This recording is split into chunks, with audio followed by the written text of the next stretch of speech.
Hi, I'm Charlotte, and in this video, I'm going to explain to you the two mounting options for the Safe2Go harness. To use a Safe2Go harness, you'll need to begin by selecting a vehicle mount. There is no best or preferred vehicle mount option, as this will depend on the vehicle in which the Safe2Go harness is being used. In vehicles with an ISOFIX connection and an accessible top tether point, you can consider using the tether mount. This is because the vehicle's ISOFIX points are used as part of the installation process when using the tether mount, making the tether mount not suitable to be used in vehicles without ISOFIX.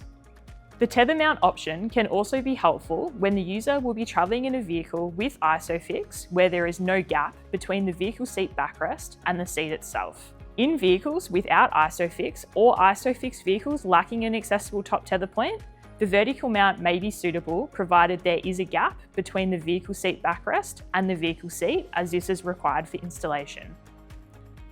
It's worth noting that the ISOFIX clips come on all crotch straps as standard, even though these clips are only connected to the vehicle's ISOFIX points when using the tether mount. To learn more, we suggest reviewing the other videos in this series, which will detail how you can install all mounting options for the Safe2Go harness. As the name suggests, the tether mount has a tether point or hook that is used as part of the installation process to secure the Safe2Go harness to the vehicle seat.